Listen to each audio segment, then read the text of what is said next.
Salam sehat saudara-saudara. Berjumpa lagi dalam Renungan Harian Toraya, edisi Jumat 28 Agustus 2020. Kita akan bersama-sama merenungkan firman Tuhan. Mari berdoa. Ya Allah Bapa, Tuhan pemilik kehidupan kami, Tuhan yang senantiasa memelihara kami, sekalipun dunia dan bangsa kami masih terus berada dalam kondisi pandemi karena COVID-19. Tetapi kalau sampai hari ini Tuhan kami masih sehat, masih mampu menjalani kehidupan kami, semua itu karena anugerah Tuhan yang terus berlaku atas kehidupan kami. Saat ini kami akan bersama-sama merenungkan firman Tuhan, belajar mengetahui kehendak Allah atas kehidupan kami. Roh Kudus mampukan kami, sehingga kami dapat mengerti, kami dapat memahaminya, dan terus berupaya untuk melakukannya di dalam kehidupan kami setiap hari. Berfirmanlah Tuhan, kami siap mendengar. Di dalam Kristus Yesus kami berdoa. Amin. Firman Tuhan dari kitab 2 Tesalonika, pasal 2 ayatnya yang pertama sampai ayatnya yang ke-13. Kedurhakaan sebelum kedatangan Tuhan. Tentang kedatangan Tuhan kita Yesus Kristus dan terhimpunnya kita dengan Dia, kami minta kepadamu saudara-saudara, supaya kamu jangan lekas bingung dan gelisah, baik oleh ilham roh maupun oleh pemberitaan atau surat yang dikatakan dari kami, seolah-olah hari Tuhan telah tiba. Janganlah kamu memberi dirimu disesatkan orang dengan cara yang bagaimanapun juga. Sebab sebelum hari itu haruslah datang dahulu murtad dan haruslah dinyatakan dahulu manusia durhaka yang harus binasa, yaitu lawan yang meninggikan diri di atas segala yang disebut atau yang disembah sebagai Allah. Bahkan ia duduk di bait Allah dan mau menyatakan diri sebagai Allah. Tidakkah kamu ingat bahwa hal itu telah kerap kali kukatakan kepadamu ketika aku masih bersama-sama dengan kamu? Dan sekarang kamu tahu apa yang menahan dia, sehingga ia baru akan menyatakan diri pada waktu yang telah ditentukan baginya. Karena secara rahasia, kedurhakaan telah mulai bekerja, tetapi sekarang masih ada yang menahan. Kalau yang menahannya itu telah disingkirkan, pada waktu itulah si pendurhaka baru akan menyatakan dirinya. Tetapi Tuhan Yesus akan membunuhnya dengan nafas mulutnya dan akan memusnahkannya kalau ia datang kembali. Kedatangan si pendurhaka itu adalah pekerjaan iblis dan akan disertai rupa-rupa perbuatan ajaib, tanda-tanda dan mujizat-mujizat palsu, dengan rupa-rupa tipu daya jahat terhadap orang-orang yang harus binasa karena mereka tidak menerima dan mengasihi kebenaran yang dapat menyelamatkan mereka. Dan itulah sebabnya Allah mendatangkan kesesatan atas mereka yang menyebabkan mereka percaya akan dusta, supaya dihukum semua orang yang tidak percaya akan kebenaran dan yang suka kejahatan. Akan tetapi kami harus selalu mengucap syukur kepada Allah karena kamu, saudara-saudara yang dikasihi Tuhan. Sebab Allah dari mulanya telah memilih kamu untuk diselamatkan dalam roh yang menguduskan kamu dan dalam kebenaran yang kamu percayai. Amin. Hoaks, kareba tangtongan.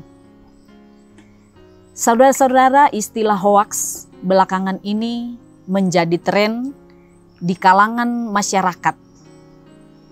Istilah yang memberi pengertian pada suatu pernyataan atau informasi yang salah, menipu dan menfitnah. Akibatnya banyak orang yang bingung karena informasi tersebut. Tak jarang pula yang percaya pada informasi salah tersebut. Mereka tidak mengkritisi informasi yang ada dan memberi diri disesatkan oleh berita hoaks tersebut. Hal itu juga yang terjadi di Tesalonika. Jemaat di sana mengalami kebingungan karena munculnya pihak-pihak yang menyampaikan informasi dan surat seolah-olah dari Paulus rekan sepelayanannya. Hal tersebut sangat membingungkan jemaat. Akibatnya, banyak yang percaya pada informasi salah tersebut dan terjerumus dalam kesesatan. Untuk itu, Paulus mengingatkan mereka untuk tidak bingung dan memberi diri mereka disesatkan.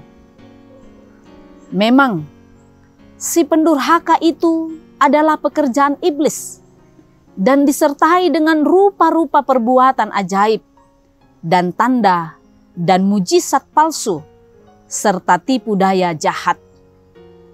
Tetapi kuasa Tuhan jauh melebihi hal tersebut. Tuhan akan membunuhnya dengan nafas mulutnya dan akan memusnahkannya kalau dia datang kembali. Sebagai orang-orang percaya, tentu kita perlu menyadari bahwa diri kita lemah dan rentan disesatkan dengan berbagai informasi dan pengajaran sesat yang mengatasnamakan Tuhan. Oleh karena itu, kita perlu hati-hati dan terus teguh bersandar pada Tuhan, menjadikan firman Allah sebagai pegangan yang kokoh dan sumber kebenaran dalam hidup, sehingga kita tidak disesatkan oleh iblis dan terus hidup dalam kebenaran Tuhan. Terpujilah Kristus. Amin. Mari kita berdoa. Kami bersyukur kepadamu, ya Allah Bapa Tuhan kami di dalam Yesus Kristus. Engkau memungkinkan kami, memberikan kami waktu untuk bersama-sama membaca, merenungkan firman Tuhan. Yang daripadanya kami boleh belajar untuk tetap teguh, mempercayakan seluruh kehidupan kami ke dalam tangan kuasa Tuhan. Bagaimanapun kondisi dan situasi yang diperhadapkan kepada kami. Roh Kudus kiranya memampukan kami, sehingga kami sungguh-sungguh memahami firman ini, melakukannya di dalam kehidupan kami, sehingga kami terus dalam tangan kuasa Tuhan. Kami berdoa untuk kondisi yang sampai saat ini Tuhan masih terus menjadi pergumulan kami, baik sebagai gereja, sebagai bagian bangsa ini, bahkan dunia ini. Pandemi COVID-19 yang kami tidak tahu kapan akan berhenti dan berakhir. Tetapi kami senantiasa meyakini bahwa kuasa kasih Tuhan pun akan terus Tuhan nyatakan bagi kehidupan kami. Mampukan kami untuk menjalaninya dalam ketaatan. Engkau beri hikmat Tuhan, Engkau menolong bangsa ini, para pemimpin bangsa ini, sehingga dalam otoritas dan kuasa Tuhan, mereka senantiasa dimampukan untuk memikirkan yang terbaik bagi bangsa ini, bagi negara ini. Ampunkan segala dosa dan kesalahan kami Tuhan. Di dalam Kristus kami berdoa. Amin. Salam sehat, Tuhan memberkati.